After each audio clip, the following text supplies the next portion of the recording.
Ассаламу алейкум. Кезекті қорап ашу. Алайда біраз уақыт болып қалды. Қорап ашпағалы басқа да контенттер түсіріп кеттік. Осындай зат келді жаңағыдай споттер деген. Бұл точечный сварка. Бұны арнайы бір інішек заказ берген еді. Соның несін жаңағы затын жеткізіп берудегі сапар. Жалпы айтқанда бүгінгі контент қызық болады. Соңына дейін көріңіздер. Өте бір сондай қызық қорап ашу болады.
Tranquilo. Ой.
Ал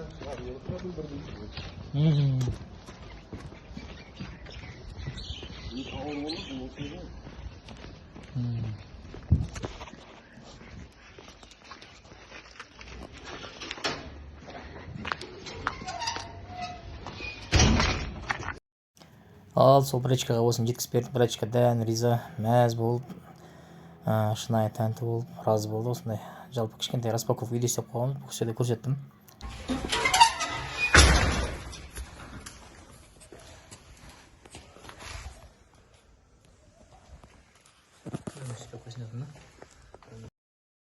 Қазір 5-6 машина жиналып қалған.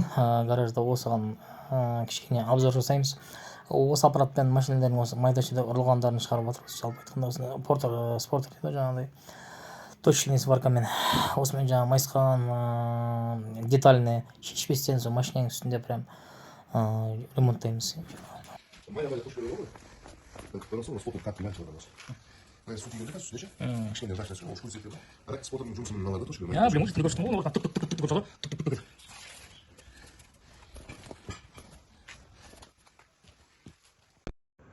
Мерседес 124 ғой. Осы жер жиналып қалған еді ішке. Осы проспорт деген споттермен шығартқаннан әліге. Енді бір үлкендеу бір объект шығарамыз. Енді мынау Kia Sportage тұр. Капотында дефекті бар. Крылосында осы.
Әділ брат Абдуши, рахмет за этот инструмент. надежный, самое главное, удобный. Бәр нәрсесін қолдан келгенше реттеп шығарып жатыр ғой. И канты, и все можно вытаскивать, да.